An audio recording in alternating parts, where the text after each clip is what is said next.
Hello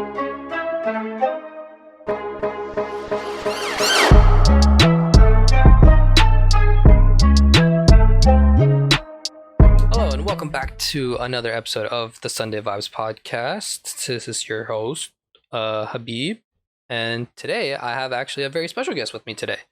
Someone we've never seen before, someone who's really cool, got way more tats than me, way buffer than me, just an all-around better editor than me. Just a few. No, probably not, and there's no shame in admitting that. But yeah, we have Raine. I have Raine today. Raine edits. That's your real name, right? Yep, you're correct. Yeah, my name is Raine. For anybody that doesn't know me or hasn't heard me speak before, my name's Raine. I'm an editor. I've been editing for Ghost Aiden for just over a year now. Helped build his channel pretty much from the ground up. There was somebody else who was kind of helping with his channel before, but helped him hit like the 250,000 sub mark, and then it's been all me from there, man. That's crazy. Yeah, we've done some crazy videos together, man. I think I've helped make like 7 or 8 million view videos on Aiden's channel, and that doesn't go for other channels. I helped grow former Ghost Assault, Misfit Shaw, like a bunch of the pro Fortnite community, stuff like that. I helped build and work with a lot of those guys from the start, kind of like when Chronic was first a thing, all that good stuff. Not trying to bore you. No, you're good. You're good. Damn. Just giving a little bit of background. The dude knows what he's talking about, basically. All right. Yeah, just a little bit. No, that's awesome. So I've never actually edited, like, I'm not a content editor, right? Like, yeah.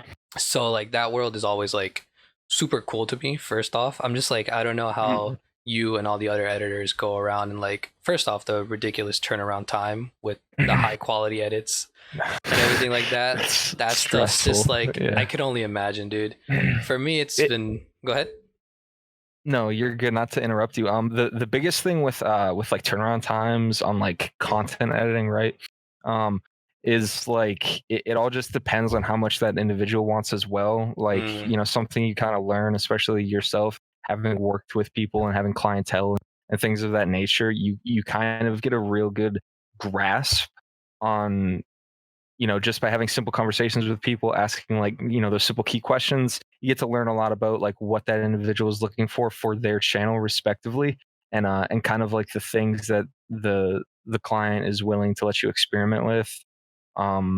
So everybody I edit for is different. I go about my tactic a little bit differently, and I can't say that that's the same for every editor I've met, and it shouldn't be.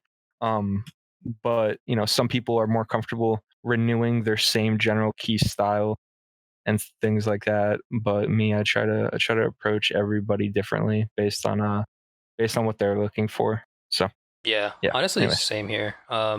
With like every brand that I do work with, like respectively, it's like, hey, it's a different vibe coming in. Like, it's a different video. Something might be a documentary, something might be a commercial. So it's like, just have fun with it.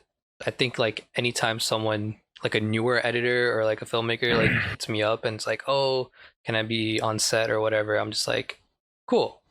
What do you want to do? Like, what do you like doing, right?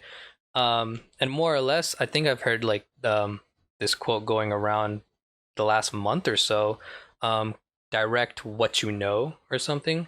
What you know. I haven't heard that. Yeah, it's like something of that nature. I forget. I've heard it in like 2 or 3 YouTube videos now from like completely different channels.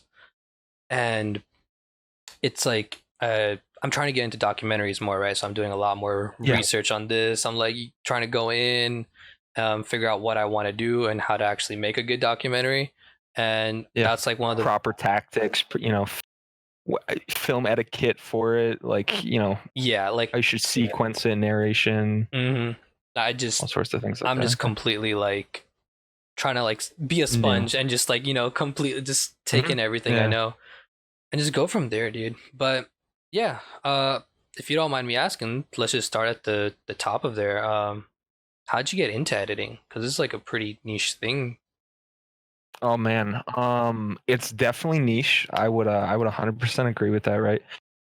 What I will say is like it's becoming less niche and more like my life. It's becoming less niche, and I'd say it's becoming more mainstream to do content editing and stuff like that. I remember when I was a kid, for example, talking with my dad and my mom and being like, you know, who does this? Who puts this on together? The Yeah. first time I got experience with editing was like asking questions like that with my dad. My dad's a film junkie.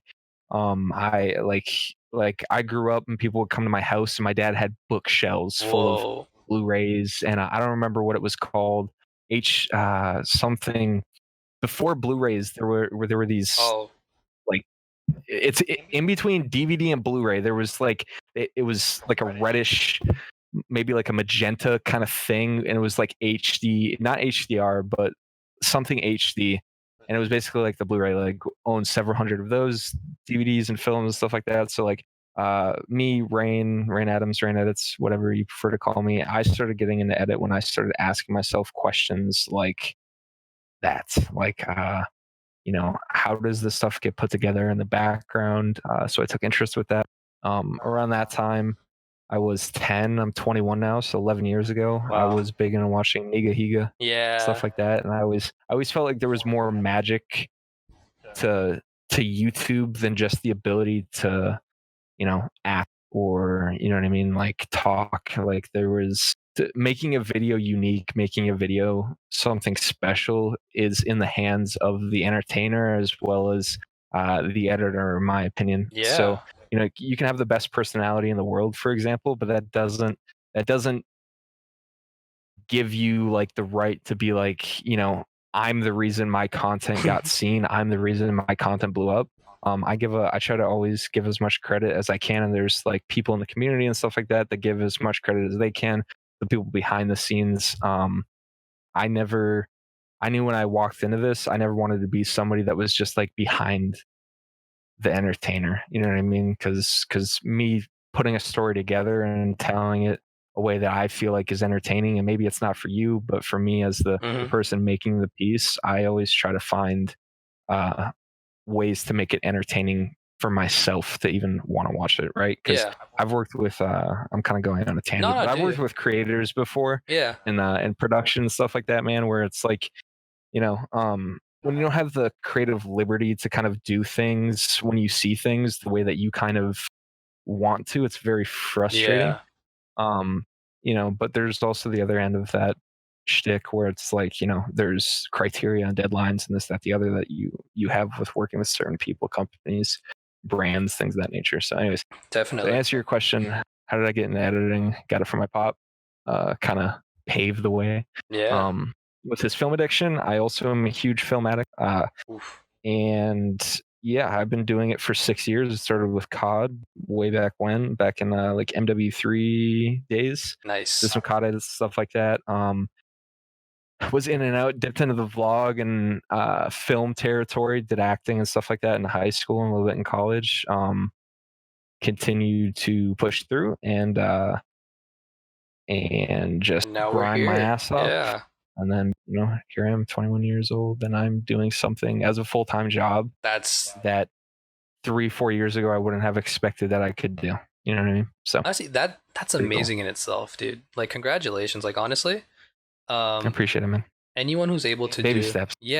anyone who's able to do anything in like the creative world and is able to support themselves, I just like that's it. Like you did it. This is it. You hit that stone. You knock down that wall, right? Like For that sure. anyone thinks like impossible, and like you're living proof, right? Like hey, if you work hard enough at one thing, I can do it. Yeah. No, I would agree. I mean, not to bolster my own ego or anything. When I think of like editors that made it, for example, I think of two people, three people from the top of my head, four if I really think about it. But off the dome, I think of Mito, Mm-hmm. who obviously spent years at the Phase House. T-Wop, who's not even in Phase, but edits like half those guys, as well as Phase Clan's content Yeah. as well. Logan Dotson, Oof. who used to work with Phase and full time for 100 Thieves. Like these are guys that like took their ability and skills in editing softwares, primarily Premiere and After Effects. Yeah. No offense to you Vegas users, but it's definitely not the wave. And they made dope shit and they did things their way and they did things unique and it put them in a similar, I'd say a better position than I am, right? But it put them like on the map and it gave them opportunities to do and engage in like larger scale things, and that's exactly the kind of route that I'm trying to follow. That's the path I'm trying to follow and interpret my own way, and that is also that's it's definitely like a big goal is to be a part of a brand like Phase or something like that and be like a primary asset because I Yeah, can't think of 100 Thieves Media without Logan Dodson, dude, for definitely. example. Like every Can't. video I see off the 100 Thieves socials, off the YouTube page, everything, I'm just like, that has Logan's fingerprint on there. Like that. Dude, every time I see something, I'm like, it's Logan or it's the co-editor, Mark Urbino, Yeah, Thunderfist. yeah, yeah. Really good, fucking super Super talented. Pardon my funny. language. Yeah. Super funny dude, man. He's very talented. Like he's an all-around great guy, and I love watching him do his thing. Yeah. Like I mean, again, like top few editors that I would think of. Again, the same names like pop up. Mito was like one of the first reasons. He was one of the reasons actually that I got back into editing and filmmaking. Like when I first started, I was just again vlogs and stuff, doing short films, Yeah, right? Something like really student films and everything like that. And then halfway through, I'm just like, my aspirations are like this high, like all the way up here, and like the stuff I'm putting out is like really, really crappy. So I wasn't really having yeah. fun at all. I was looking at my footage. I'm just like, I could You're do, like, damn. I could do this, and better. And I'm like, is this really worth my time even editing? And there was a point in my life where I was just like, I'll just, I'll get him next time, buddy. And I would, not edit a project and just, dip. But then the more I was watching like Mito's live streams back in like 2017 or so, with like all Yeah, the HCs and everything, I just had a blast. And I met a couple people dude. through that. Yeah. Yeah, I've seen a lot of people participating in his hour contests and stuff like that again, and Yeah. it's super cool. I wish I had the time. Like, Honestly, eventually, I'm gonna make the time to do one, but like, I see all these fucking, pardon my language again. I see all these super talented and just homies that I have in the editing community, mm-hmm. you know, putting on these, Like people I've been following putting up. for years are suddenly like active again and like putting out awesome edits. Just like, wait, you did this in an hour? Like I can't even imagine that. Yeah, it's like it's things that like I haven't seen some of these people pop up in years, and then they're coming out, and it's like they're making shit just as good. I'm like, wow, you didn't lose your In touch. today's standards Mm-hmm. than 3 years. You know what I mean? So Yeah, it's crazy to see how many people still have it. I think think editing stuff like that. It's a skill. definitely. Anybody can pick it up, in my opinion. Some people are just naturally going to be better, and other people, it might not be nature. Might not be by design of nature, but some people just have the eye and the ear for certain things and comedic timing and Yeah, effects and things like that. I think T-Wop is a prime example.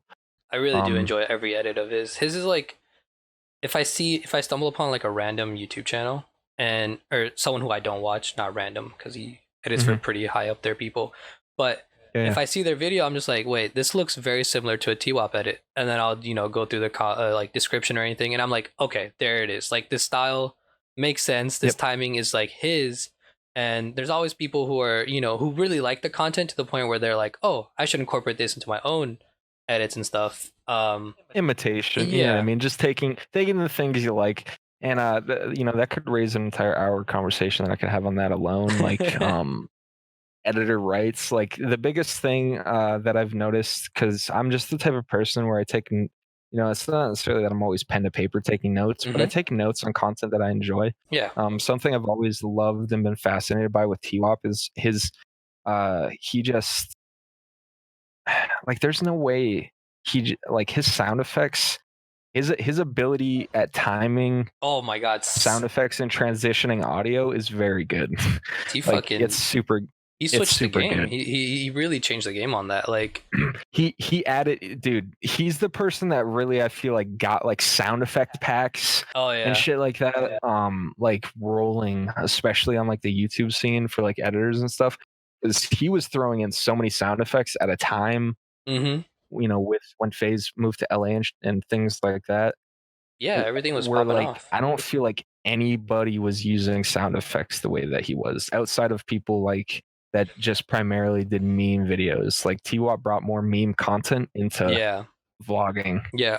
Made it more until I saw dynamic. T-Wop's content on like IRL stuff, or T-Wop's edit on IRL content. Like I would really look up to like league editors, you know, like yeah, people that edit for like I'm Cutie Pie, Pokimane, Cutie Pie, Lily Pichu. Lily Pichu's editor. I'm friends with one of.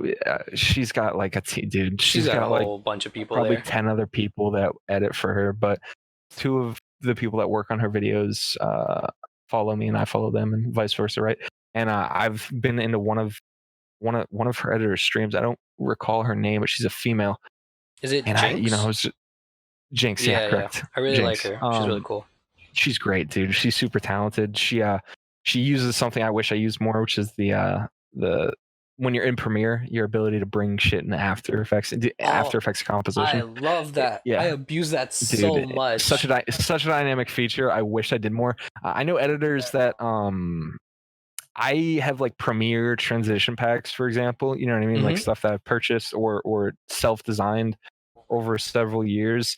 But like some people use the After Effects transition packs, and they just get so much more dynamic with like just motion range and things like that. It's quite awesome. What's the transition? It's definitely an underutilized tool. Oh, is it like Motion Bro or something?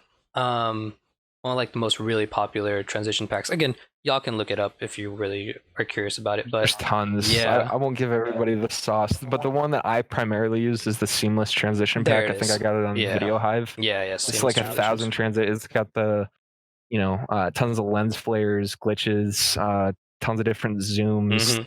Magnum, all sorts of really, really cool dynamic things. A while back, I got like the free version of that, I believe, and just even going through that, like I was just like overwhelmed. I'm like, wait, what do I use? This effect looks way better than this one. So again, y'all can know everything these guys use, but it's about putting in the hours at the end of the day. Correct. In my opinion, like and getting your own feel for it. And it doesn't always 110%. Yeah, like again, if you look at key examples like Logan Dotson here, some of his greatest clips that go around would be like the Super Saiyan edit that happened, dance floor where the dance floor, that's what I was thinking. Maniac. And dude, that's just the explosions. Let's not even get into who Logan Dotson was back in the day. Halo, I'm like an OG like gamer dude. I've been Snipetality, yep. I've been in the COD community since I want to say I've been playing COD since COD 2, but I've been a part of the actual like sniping community and stuff like that.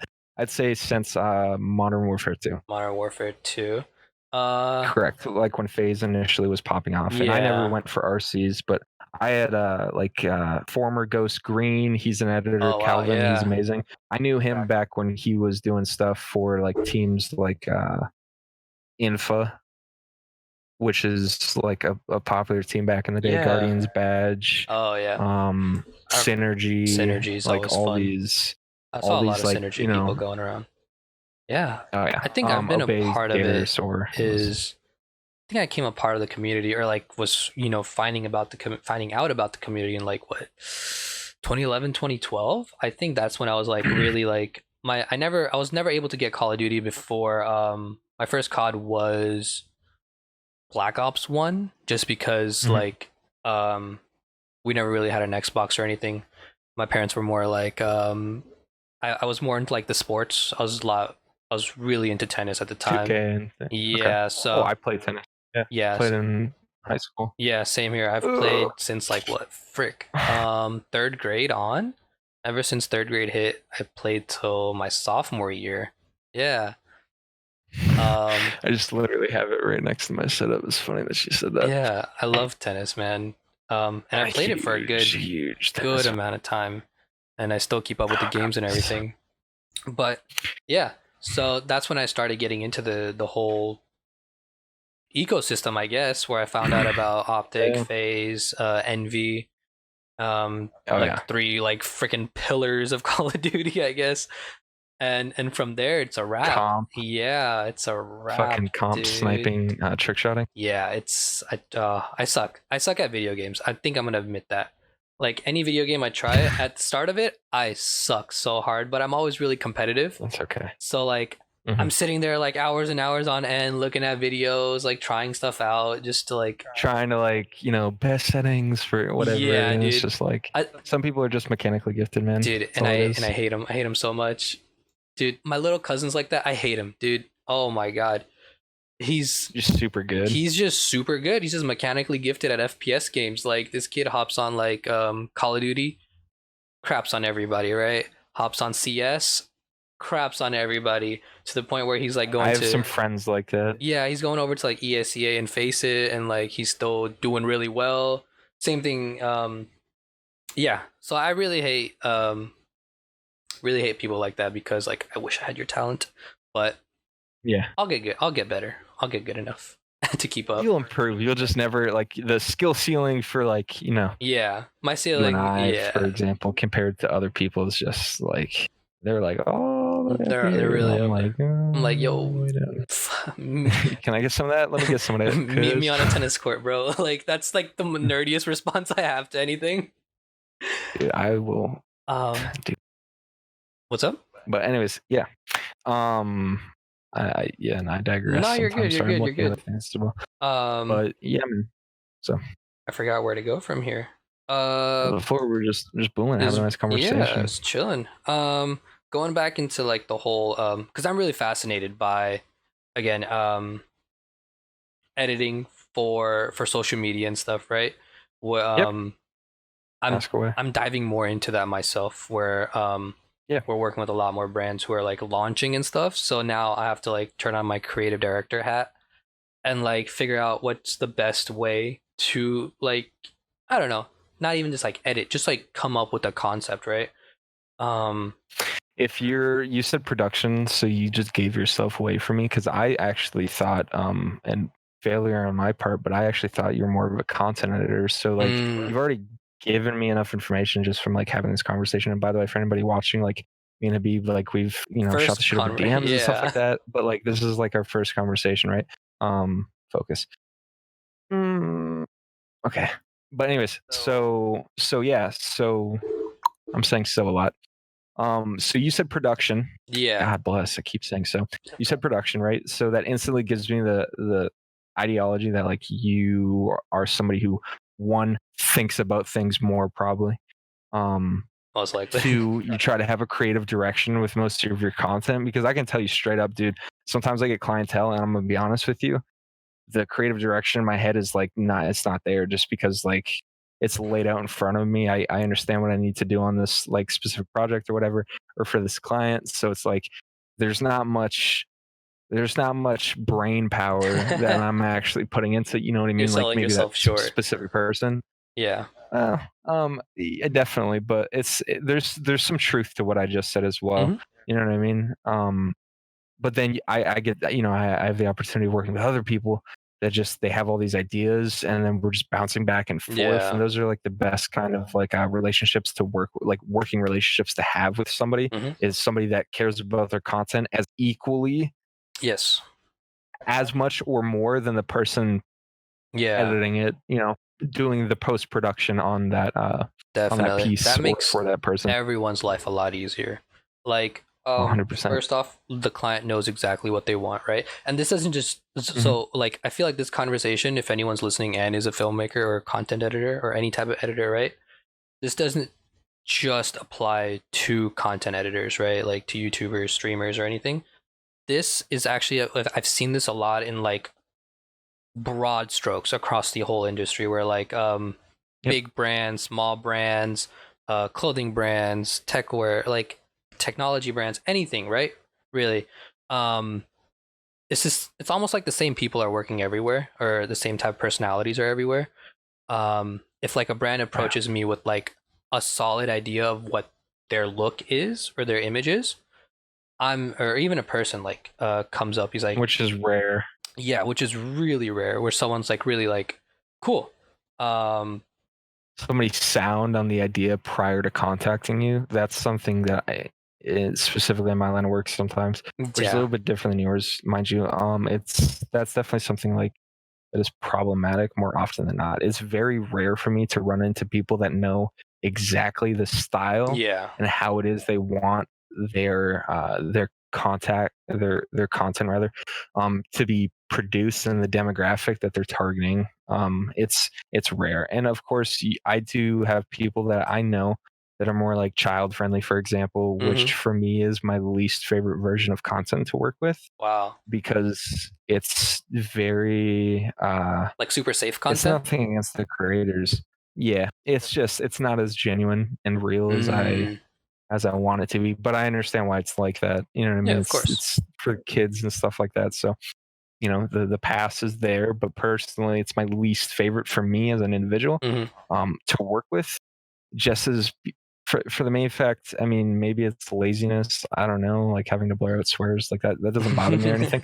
But just I don't know. It almost working on content more focused on a child demographic seems much more I guess I don't want to say fake, but that's honestly the best vocabulary I feel like I can uh, use. It just doesn't seem as genuine. It yeah, seems less real. a little forced at So times, I guess.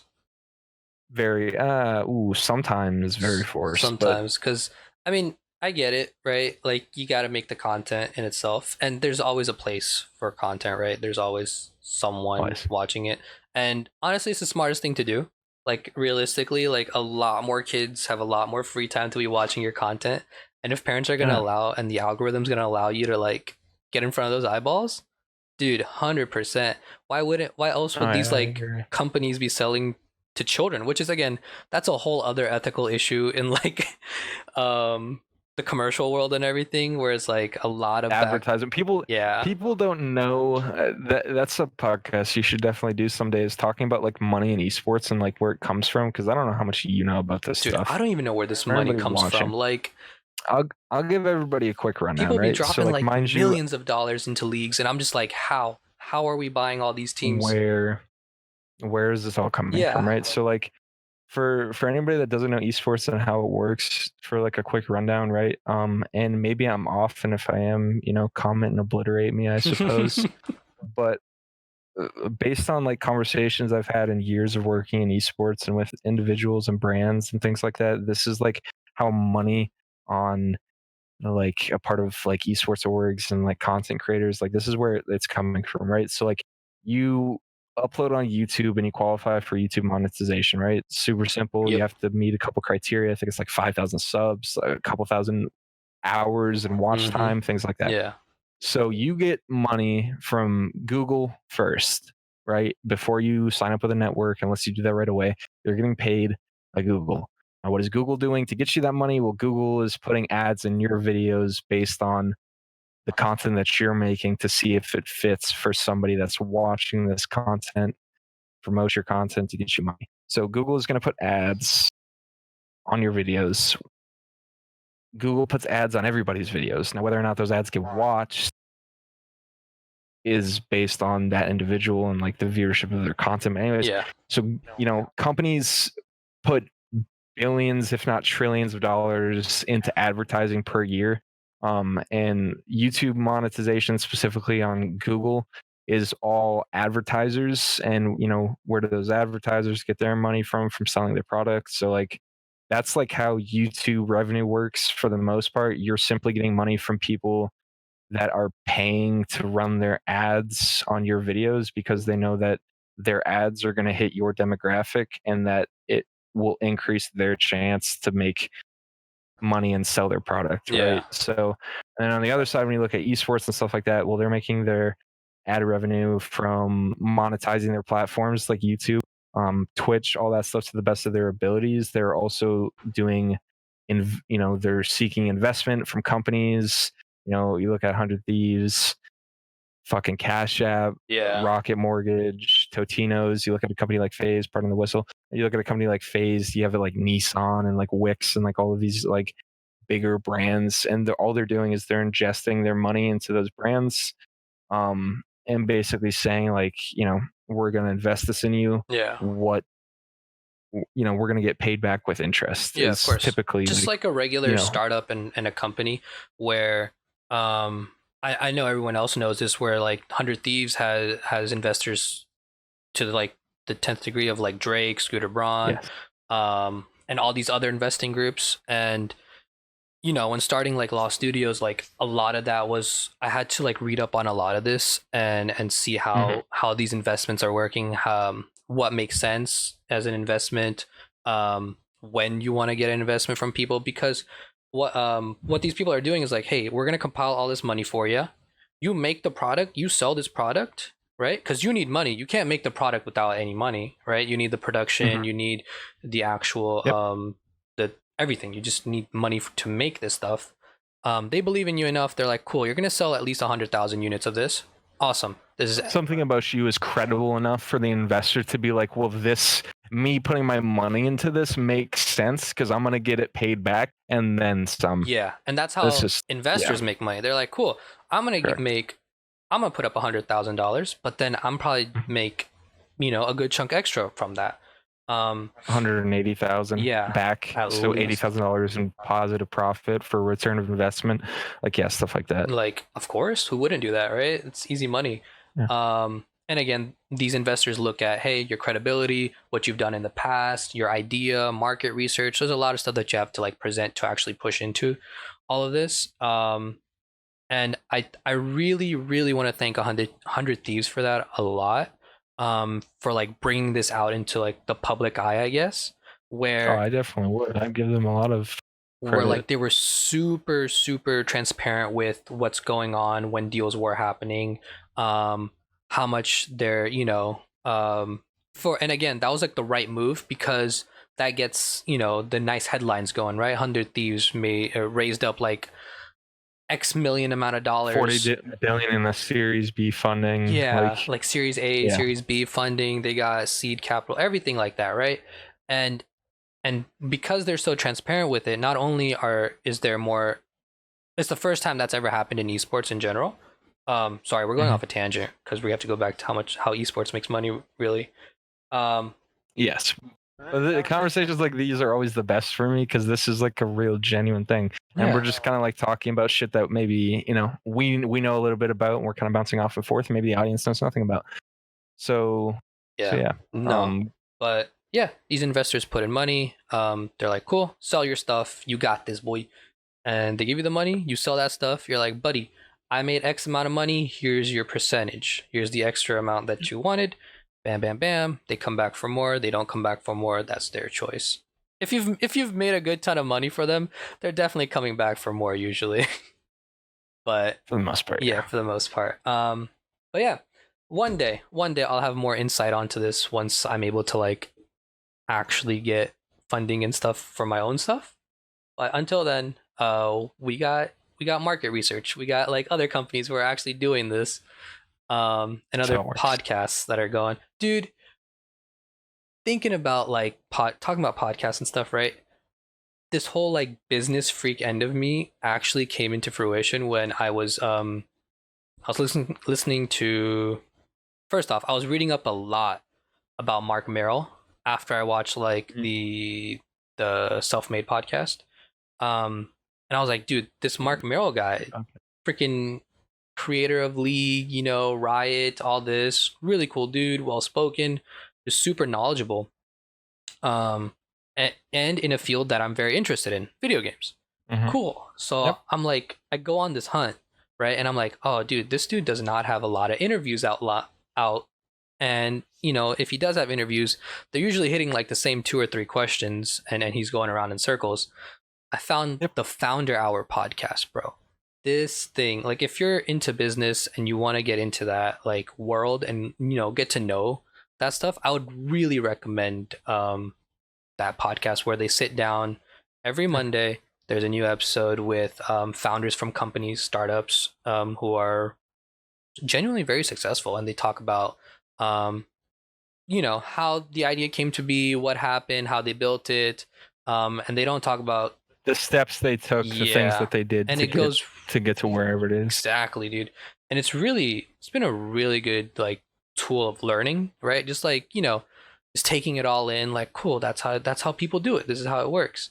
um but yeah, I'm sorry, so we go back to the that Yeah, was my 2 cents of like, if you really want to look into this, I would definitely recommend. Go to these people. Yeah, They've no, done that's it. They definitely know how to do it. But yeah. So again, so we get investments. You're saying, and then is that how that's the money they use to like pay their players and stuff, right? Or like their whole staff, really? Investment. There's a couple of different ways. So esports orgs make their money from investment. There's only I believe there was a Business Insider article or something of that nature Mm-hmm. posted in 2019. Fact check me, please. I could be wrong.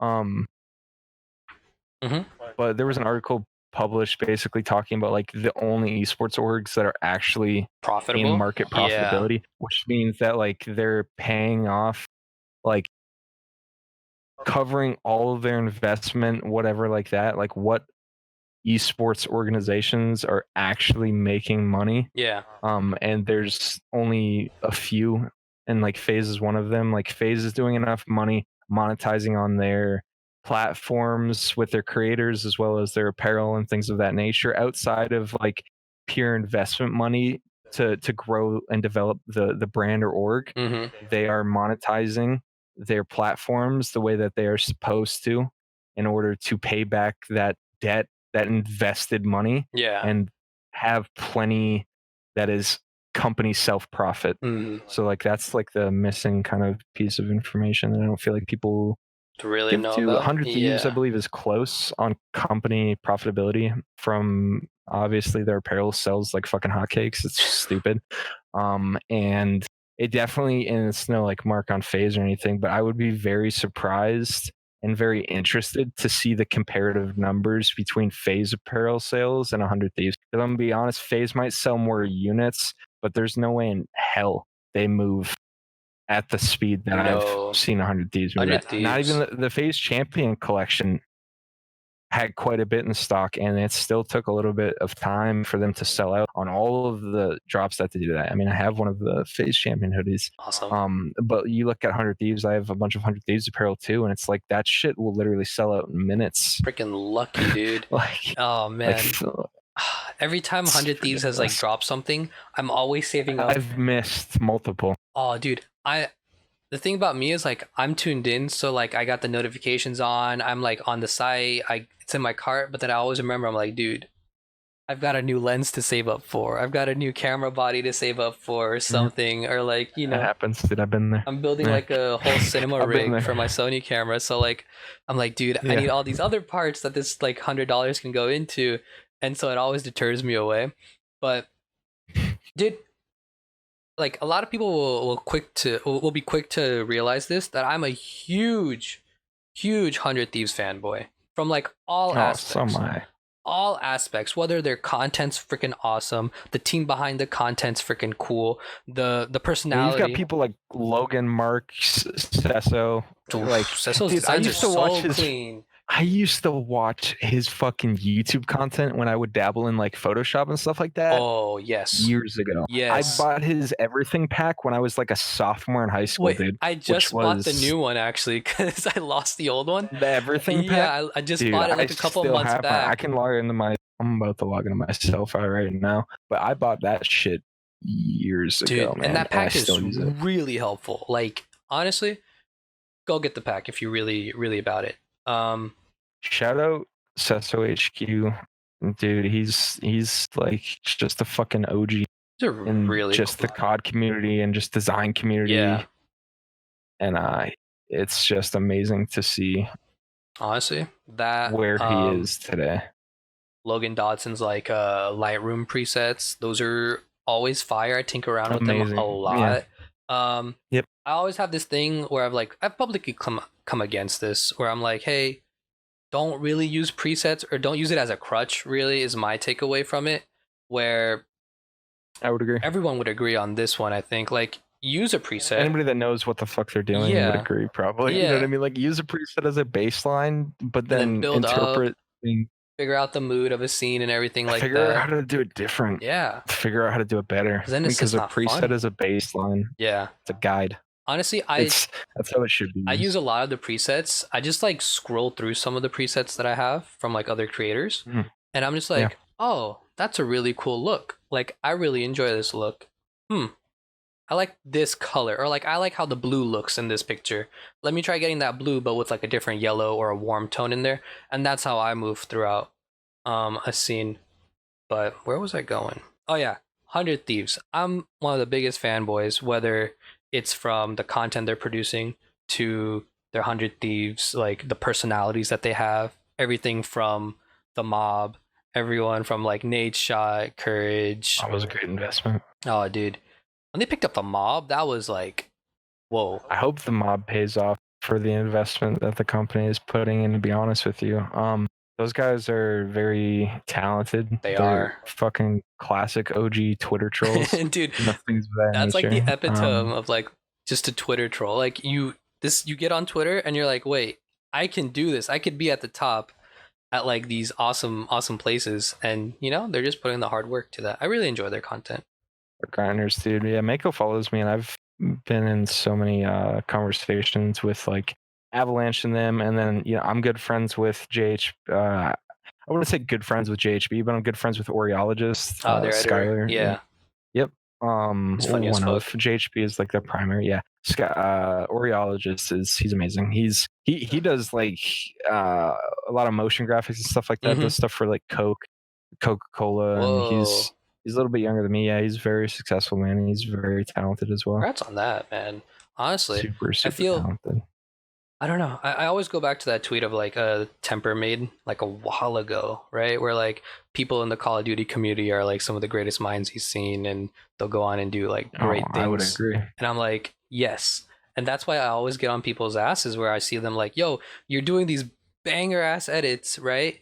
Just like learn a bit more timing, and then you could branch out and easily make good money just editing for other like production houses. Bigger, yeah, production people, companies, individuals, stuff like that. Dude. Yeah, but again, I'm just a big 100 Thieves fan all around. Same. And going back into like how they make money, I mean, John Robinson goes into it where like they have the three streams of revenue, right? Whether it's their esports team, apparel, and content, right? Those are like the three main ways that they make money, and I think those are paying off in dividends like all throughout. What it seems like, I would agree. Yeah, their socials. I forget. I think Twitter does this thing, right, where they release like every month or so the most talked like esports teams and stuff. And ever since their launch, it's been easily like top 5, top 10. They've been up there for quite some time. Yeah, that much I can confirm. Can confirm that. But yeah, man. So that's really the business portion of the podcast. Oh crap, dude. What do you like doing? What do you like? I really like asking editors and like other creatives this. What do you like doing outside of editing? Because we're stuck at our desks 8, 10, 15 hours a day, right? Just editing, banging out content, replying to messages, and getting into like all these like meetings, I guess, more or less. How do you like de-stress? How do you unplug yourself? I mean, I mentioned a little bit earlier, but I'm a film addict. Mainly, I watch movies. What's your favorite movie? Top three. Weed is Sorry, I can get into top 3.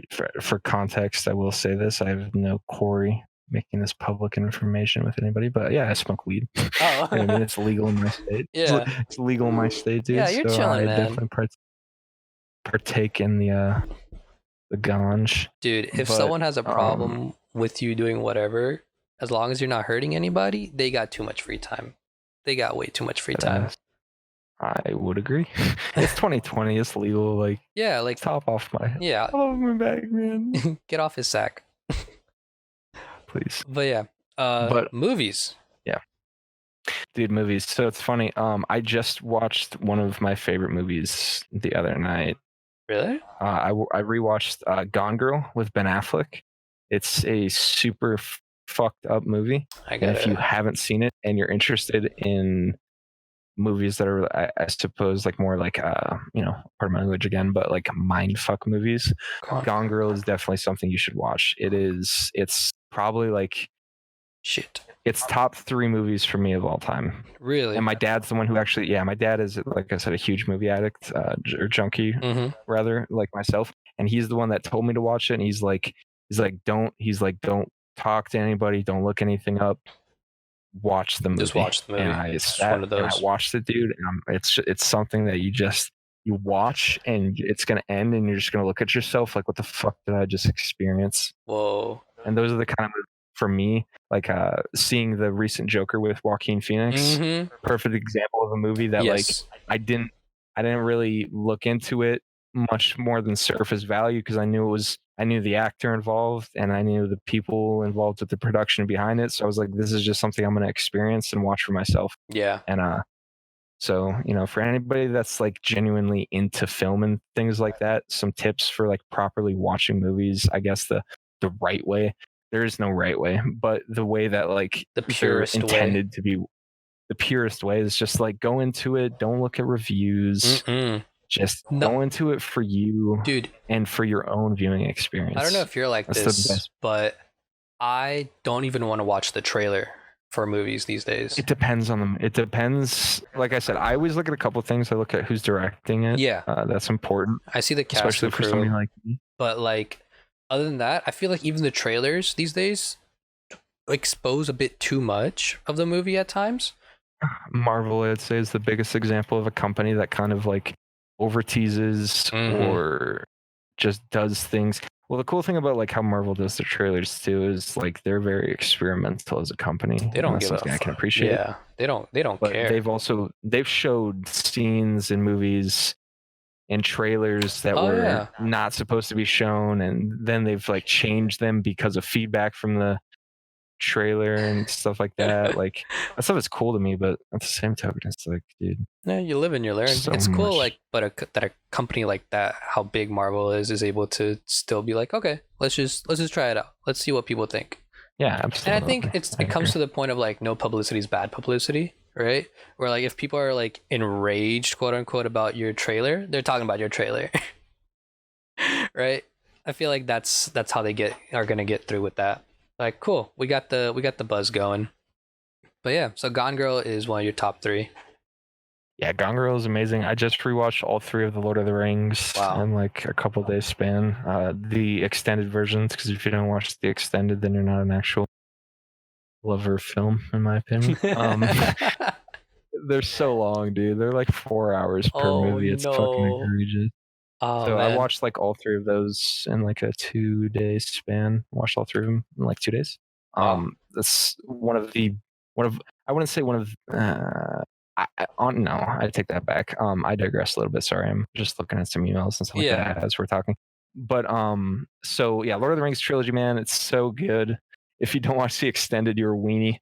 Um, you just get so much. There's so much more storytelling stuff that happens in the extended versions of the Lord of the Rings movies specifically that you just don't get throughout theatricals. And for anybody, again, that's like that enjoys film a lot and just things of that nature, I would be very surprised to see anybody comment down below if they enjoy theatrical versions more than extended, because I don't think I think anyone does.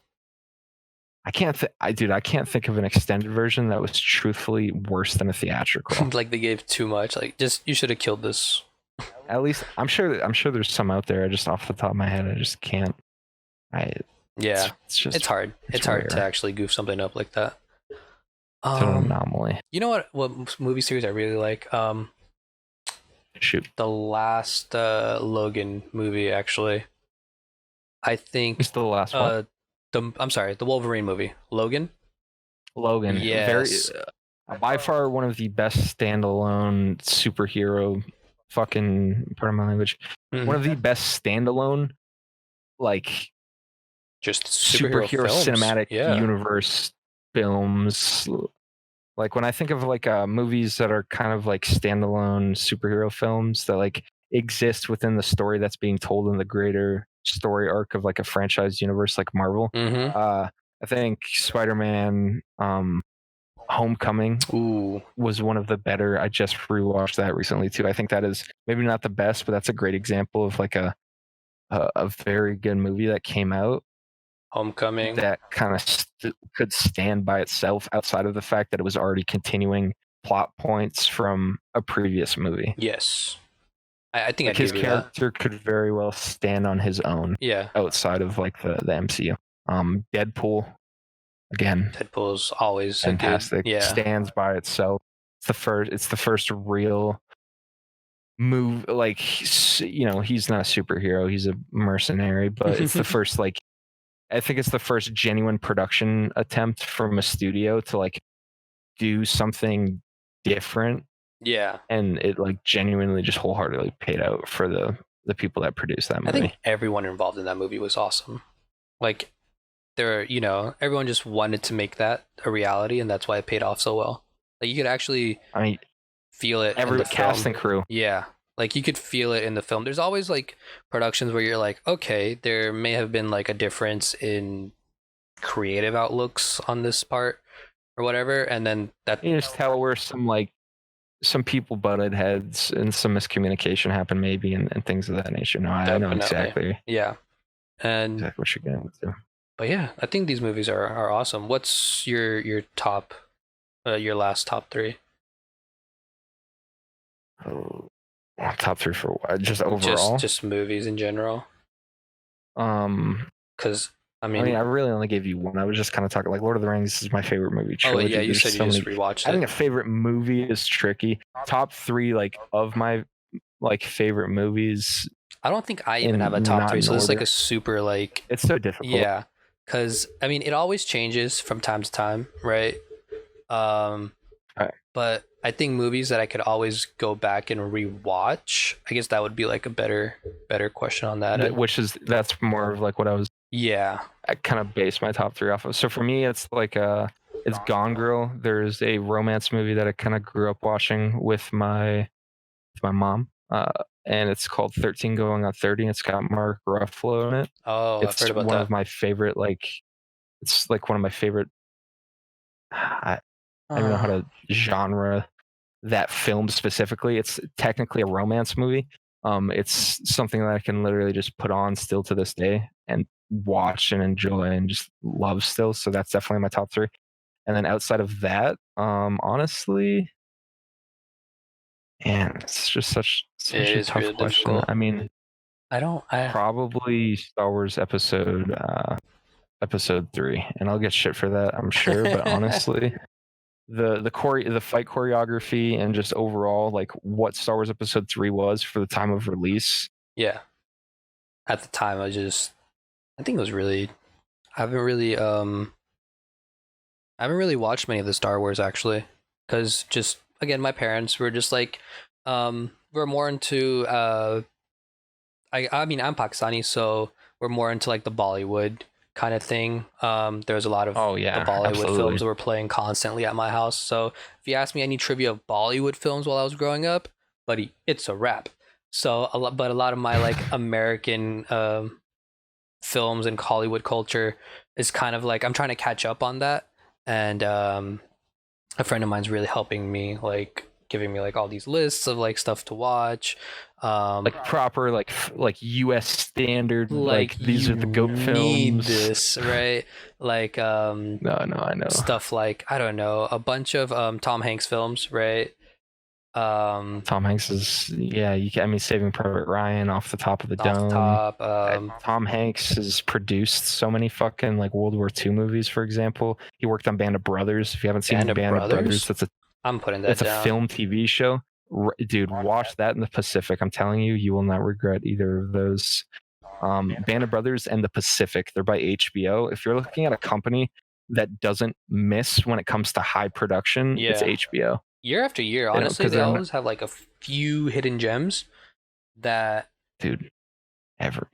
I'd say fucking every year they make something that's phenomenal. just Yeah. unique. I mean, some people give Westworld shit, but I watched the first season of it and I love the show. I thought it was so well written, so well choreographed. Really. Look at Game of Thrones minus the Game of last Thrones, season. It's yeah. still one of the best TV shows to ever touch like just media, just the world. Like I don't, I have a Like it hard was time. yeah. I mean, Game of Thrones was something to the to the extent of I have still never watched any of it, right? Never read the books, but Yep. everyone was talking about it, and I in turn was like informed of what's going on in the story. I was, still catching up with people, even though I wasn't Yep. actually watching it. Everyone was talking about it, and I was like, "Oh, this sounds awesome." I don't have the time to watch this, but this sounds awesome. And yeah, so I need to catch up on my HBO stuff. I can honestly attest to that because Westworld is something that I've been freaking meaning to watch, and there's just a bunch of people, a bunch of creators that I respect a lot who talk about that show religiously, especially with the new season that's out. They really really enjoy it.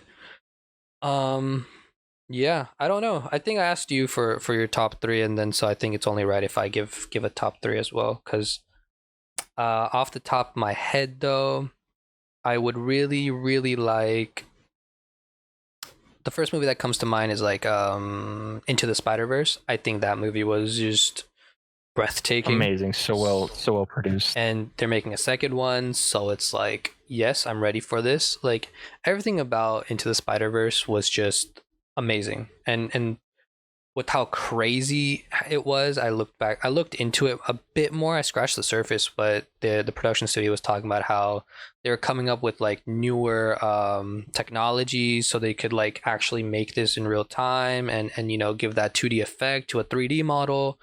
And it was just like these guys are literally like at the edge of everything, right? They're paving the way and helping studios actually branch out a bit more in terms of animation as well and motion design.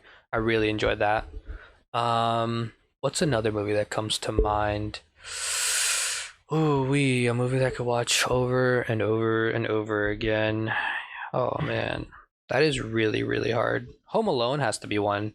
Like honestly, just for the nostalgia factor, Home Alone is always like, or Dumb and Dumber actually. I would put Dumb and Dumber up there. I'm here. Yeah, I'm here. like I would honestly put that up there. Like that's a film I could watch over and Yeah, over come again. in. Like everything about even like a Jim Carrey movie in general, like The Mask. Oh god, Ace Ventura. Those are films that I actually grew up watching over and over and over again. Um, but yeah, I don't know. Those would be films. Everything in the '90s there or 2000s at least. Um, Parasite would be my second one. I think that film was amazing. Everything, how it's written, how it's shot, how it's composited, with like framing and everything like that. Everything's really working, and and really just meshed together really well. Um, and the last film in my top three would be. Oh man. I really let me look at my little list here.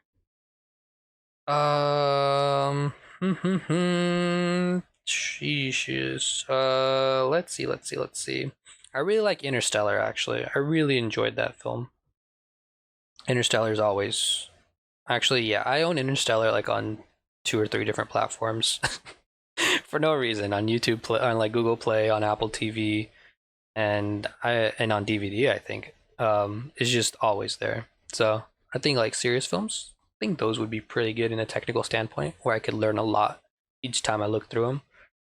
Um, yeah, growing up, I was watching a lot more like anime and Okay, I shit. just got a phone call to potentially be an in-house editor, so Hey, I'm gonna need like 2 minutes. yo, Fucking like fuck it podcast up. people. Okay, okay, so I'm gonna You got a jet? That's yeah, I'm gonna take perfectly this fine. phone That's call and talk to perfectly him. fine. Well, Yeah, we're gonna end the it's all good, man. podcast I here. figured. We're gonna see where Raine Okay. ends up. Hopefully by the time this podcast comes out. Yo, good luck. Go on your call. Go on your call. Just go. Just go. Just go. Okay, I All appreciate it. right. Good Hey, luck. thank you so much, Habib. Guys, make sure to subscribe to the channel. Aw, Leave a like on the podcast, leave a comment, all that good stuff. I appreciate you for having me on, man. my heart. I'd love to talk more. I'm looking for hopefully bring me on for a second episode. I will DM you as soon as this 10,000 more conversation episodes. Go is for it. wrapped Go up here, for it. man. Go for it. But all right, buddy. All right. Go. Go. Go. Go. All right, fellas. Oh shit. I'm a Cyclops again. Hey. Hey. Hey. It's me. Hi. How are you doing? Your friendly Habib here. Raine is gone. He is gonna be making big money moves. best of luck to him. Actually, I'm like super, dude. That's so freaking exciting, dude. Being an in-house editor for someone, like for a team, for a content house, for anyone, dude, or being anywhere, an in-house editor anywhere. That means he's able to, move to a different location. He's able to hang out with dope people, right? And dude, literally at the start of this podcast, he was talking about how much he really looked up to T-Wop, how we both looked up to T-Wop, Mito, and Logan. They're all in-house editors. They're working with like the biggest of orgs, and getting at it, dude. They're going at it whether it's like, dude, that's what's up. I could not. You can't write this stuff. You really can't write this stuff. Like, that's freaking dope. Well, thank you very much for watching the Sunday Vibes podcast. This has been your host, Habib Edits. You can follow my amazing guest, Raine Edits, on his social medias, Twitter, Instagram, I believe. Everything's gonna be in the description below, including like if I'm able to dig up his website and everything. Like, everything's there. This guy, very nice guy, very genuine guy. I really do enjoy, like I never